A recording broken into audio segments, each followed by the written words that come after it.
Crisis VGR news కు స్వాగతం.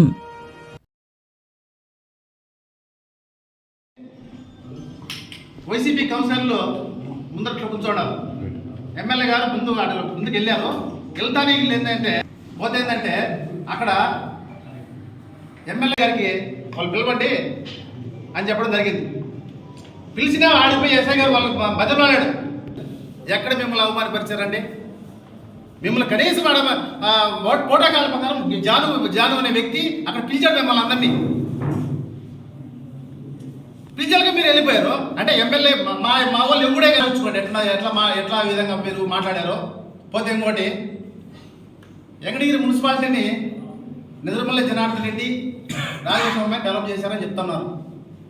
కానీ వాళ్ళు కాంగ్రెస్ వ్యక్తులు, వైసీపీ గవర్నమెంట్ కాదు వాళ్ళు ఉండి పనిచేసింది. కాంగ్రెస్ వ్యక్తులు ఎవరన్నా ఉంటే దాన్ని ఎక్స్పోజ్ చేసుకోండి, ఇబ్బందులు మాకు. వాళ్ళు డెవలప్ చేయలేదు, వెంకటగిరి డెవలప్ చేయలేదు మేము కూడా చెప్పడం లేదు. మీరు కాంగ్రెస్ గవర్నమెంట్ వచ్చి వైఎస్ఆర్సీ గవర్నమెంట్ వచ్చిన తర్వాత మీరు వెంకటగిరి నియోజకవర్గాన్ని ఏం అభివృద్ధి చేశారో చెప్పండి. ఏ వార్డులో ఎంత పని చేశారు, ఏ వర్క్ చేశారు, అది చెప్పుకోకుండా మీరు ఏదేదో మా ఎమ్మెల్యే గారి మీద మీరు నిందలేయాలని చూస్తూ ఇది మంచి పద్ధతి కాదు. పోనీ మీ నియోజకవర్గంలో మీ వార్డులో మీరు ఏమైనా చేసిన పని ఉన్నదా? 2 బండ్లు పోయేదానికి అవకాశం పోయే విధంగా ఉన్నది రోడ్డు. అది విధానం రోడ్డు ఎట్టుందంటే అసలు నువ్వు ఉండవు కదా ఊర్లో, నువ్వేమన్నా టౌన్లో ఉంటుంది. అక్కడ ప్రజలకు నష్ట కష్టాలు వాళ్ళు బాధపడుతుంటే ఎమ్మెల్యే గారు చూసి అక్కడ ఏం కావాలో చేయగలరు. పోతే మా జగన్మోహన్ రెడ్డి గురించి మాట్లాడే అర్హతే లేదని చెప్పాడు ఒక ఆయన. జగన్మోహన్ రెడ్డి గారు అర్హత ఏంటంటే, మీ నాయన జగన్మోహన్ రెడ్డి తండ్రి కాకున్నప్పుడే ఎమ్మెల్యే గారు మా 2004లో మా ఎమ్మెల్యే మీ నాన్నగారు ఉన్నప్పుడు ఫస్ట్ రెండోసారి సీఎం అయినప్పుడే మా ఎమ్మెల్యే. అప్పుడు నువ్వు 2009 నుండి నువ్వు తండ్రిగా ఉంటే నువ్వు వెనకుండి పందికుక్కులా బాగా మేసేసావు. అది గుర్తుపెట్టు, అందరికీ తెలిసిన విషయమే. ఎక్కడ ఇప్పుడు మా ఎమ్మెల్యే గారు ఏమన్నారో, మీరు ప్రజా సమస్యలు ఉంటే నా కాడ తీసుకురండి, నేను చేయకపోతే అప్పుడు అడగండి. ప్రతి విషయంలో నేను మీరు చెప్పారంటే తూచా తప్పకుండా నేను పాటిస్తాను. ఈ సమస్యలు తీసుకురండి, ఈ పనులు తీసుకురండి, ఈ పని చేయలేదని చెప్పండి, నేను సంతోషంగా హ్యాపీగా చేస్తానని చెప్తాను. మిమ్మల్ని ఎక్కడ అవమానపరచలా. ఈ అవకాశం ఇచ్చిన పెద్దలందరికీ నమస్కారం. ఆనందంగా ఎంతో సంతోషంగా జరిగాయి. మా వెంకటగిరి నియోజకవర్గంలో కూడా 77వ గణతంత్ర దినోత్సవ సందర్భంగా ఎమ్మెల్యే శ్రీ సార్ గారి ఆధ్వర్యంలో ఎంతో వైభవంగా జరిగాయి. మన మున్సిపల్ వెంకటగిరి కార్యాలయంకు గెస్ట్గా వెళ్ళినటువంటి మన ఎమ్మెల్యే తిరుమల రామకృష్ణ సార్ గారు ఈ సమావేశంలో వయసు ఏం అవమానం జరిగింది, ఎమ్మెల్యే గారు కూటమి అధికారం వచ్చినప్పుడు నుంచి ప్రజల ప్రతి ఒక్క ఇంటి దగ్గరికి వెళ్ళి వారి సమస్యలు ఏంటి, ఎవరికి ఏం కావాలి, రోడ్ల సమస్యలు ఎలా ఉన్నాయి, ఆరోగ్య పరిస్థితులు ఎలా ఉన్నాయి, ప్రతి ఒక్క విషయం మీద అడిగి తెలుసుకొని వాళ్ళకి అవసరాలు తీరుస్తున్నారు. ఇక్కడ ఆయన ఎమ్మెల్యే గారు అయితేమి, నాయకులు అయితేమి, కూటమి తరఫున ప్రతి ఒక్కరు ఈరోజు నిన్నటి రోజున వైసీపీ మాజీ కౌన్సిలర్ కూర్చొని వాళ్ళు ఎలా చేసిన అభివృద్ధి పనులు ఏందనేది వాళ్ళు ఏ రోజన్నా వాళ్ళ అధికారంలో తెలియజేసి ఉంటారా, ప్రజల దగ్గరికి వెళ్ళి ఉంటారా? ఈరోజు మమ్మల్ని అవమానించారు ఎమ్మెల్యే గారు అంటున్నారు. అవమానించడం మళ్ళీ నాతోటి పనిచేసే ప్రతి ఒక్క కార్యకర్తకి నమస్కారం. నిన్న జరిగిన మున్సిపాలిటీ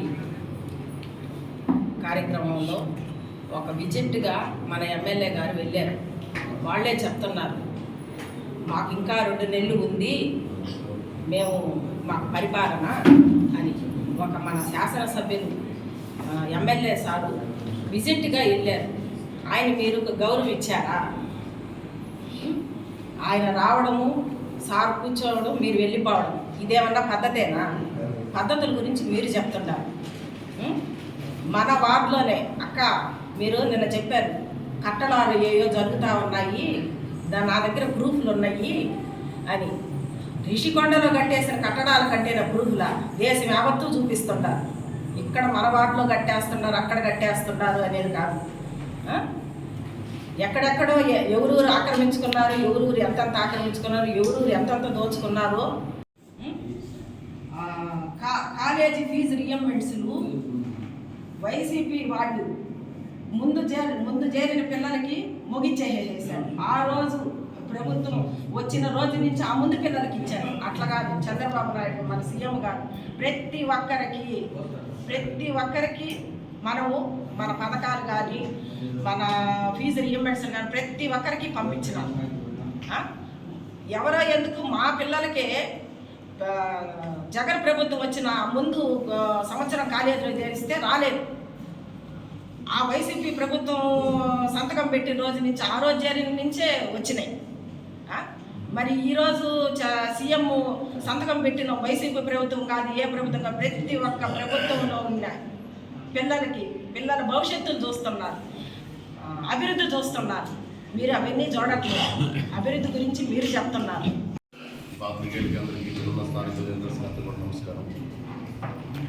నిన్న జరిగిన 37వ గణతంత్ర వేడుకల్లో భాగంగా మన శాసనసభ్యుల వారైన కురగొండ రామకృష్ణ గారు స్థానిక చేసి గవర్నమెంట్ రెసిడెన్షియల్ కాలేజ్ ప్రోటోకాల్ ప్రకారం గవర్నమెంట్ రెసిడెన్షియల్ జూనియర్ కాలేజీకి 9 గంటలకి హాజరై అదే క్రమంగా ఈ రాష్ట్రంలో వినూత్నంగా చేపట్టిన ఎప్పుడూ ఈ రాష్ట్ర చరిత్రలో ఎప్పుడూ లేని విధంగా మున్సిపల్ సిబ్బందికి అవార్డులు ప్రకటించిన లోకేష్ గారి ఆలోచనకి తగ్గట్టు ప్రభుత్వం ప్రకటించిన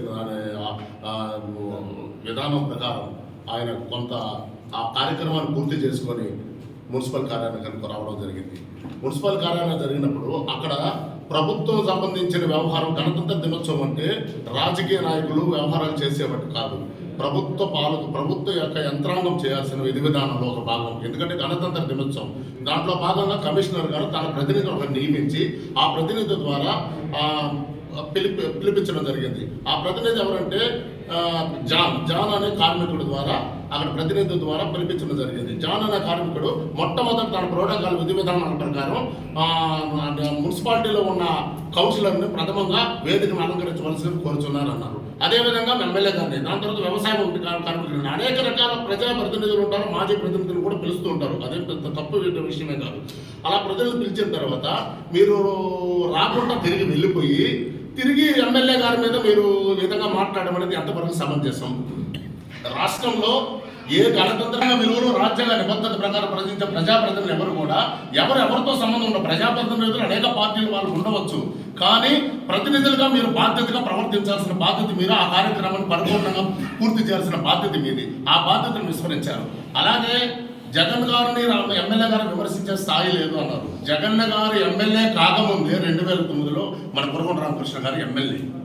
అది గుర్తుపెట్టుకోండి, ఆయన ఎమ్మెల్యే కాదు అప్పుడు. జగన్ గారు 2009లో ఎమ్మెల్యే కాదు, ఈయన అప్పుడే ఎమ్మెల్యే. ఆయన తండ్రి గారైన రాజశేఖర రెడ్డితోనే పోరాటం చేసి 2014లో తిరిగి భారీ మెజార్టీతో గెలిచిన వ్యక్తి ఆయన. అంటే ఎంతో కొంత అభివృద్ధి ఆయన స్థాయిలో చేసి ఉంటేనే కదా ఆయన ప్రజలు బాగా చేశారు. మీకు గత మున్సిపాలిటీ ఎన్నికల్లో మీకెంత మెజారిటీ వచ్చింది? తిరిగి మళ్ళా ఎమ్మెల్యే గారికి ఎలా మెజారిటీ వచ్చింది? మీరు ప్రజల వైపు మీరు ఉండి అభివృద్ధిగా నడిపించగలిగి ఉంటే మీకెందుకు ఓట్లు వేయలేదు? కురగొండ రామకృష్ణ గారు 10,000 పైచలకు ఓట్లు వేయడం ఎందుకు మెజారిటీ వచ్చింది? అది గమనించాల్సిన అవసరం ఉంది. ఇకపోతే జగన్ అభివృద్ధి కార్యక్రమాల విషయంలో వచ్చినప్పుడు ఏ విషయంలో అయినా కూడా ఎమ్మెల్యే గారి విషయంలో ఈరోజు వెంకటగిరి మున్సిపాలిటీని సమ్మర్ స్టోరేజ్ డీసెంట్రలైజేషన్ అయితే మాత్రం 38 కోట్లతో ఈరోజు అభివృద్ధి చేయడం జరిగింది. అదేవిధంగా ఆయన సెంట్రల్ లైటింగ్ సంబంధించి ఆ రోజు 2014 ఆయన గెలిచిన తర్వాత సుమారు 30 కోట్లతో అభివృద్ధి చేయడం జరిగింది. అందువల్ల అదేవిధంగా మామూలు ఎమ్మెల్యే గారు అభివృద్ధి అంటే ఆయన పెట్టింది నాంది. ఎందుకంటే వెంకటగిరి నియోజకవర్గంలో ఆయన చేసిన అభివృద్ధి కార్యక్రమాల కంటే ఎవరో చేయాల. గతంలో రాజలక్ష్మి చేసి ఉండొచ్చు, జనార్దన్ రెడ్డి గారు చేసి ఉండొచ్చు. ఎవరో చెట్టు పేరు చెప్పి కాయలు అమ్ముకునే రకం కాదు. ఈయన స్వయంగా స్వశక్తితో ఆయన చంద్రబాబు నాయుడుతో కానీ ఎవరితో కానీ పోరాటం చేసి అనేక సంక్షేమ అభివృద్ధి కార్యక్రమాలు, వేల కోట్ల రూపాయల సంక్షేమ అభివృద్ధి కార్యక్రమాలు వెంకటగిరి నియోజకవర్గంలో తెచ్చిన ఘనత వెంకటగిరి ఎమ్మెల్యే కురగొండ రామకృష్ణ గారిది. వెంకటగిరి మున్సిపల్ కౌన్సిలర్ అంతా అంటున్నారు మమ్మల్ని గౌరవించలేదు ప్రజాప్రతినిధులు అన్నాడు. ఆయన అధినాయకుడు మాజీ ముఖ్యమంత్రి వర్యులు జగన్మోహన్ రెడ్డి గారు ఎక్కడైనా రిపబ్లిక్ గణతంత్ర దినోత్సవంలో ఏమైనా పాల్గొన్నాడంటే ఎక్కడైనా మీకు ఆనవాళ్ళు ఉన్నాయా? ఏ ఫోటోలు పేపర్లో కానీ ఏ మీడియాలో కానీ వచ్చిందా? రాజ్యాంగం అంటే గౌరవం లేని జగన్మోహన్ రెడ్డి ఎక్కడ రాజ్యాంగ విలువలను అనేక పర్యటనలు చేసే రాజ్యాంగాన్ని గౌరవించి ఆయన అనేక కార్యక్రమాలు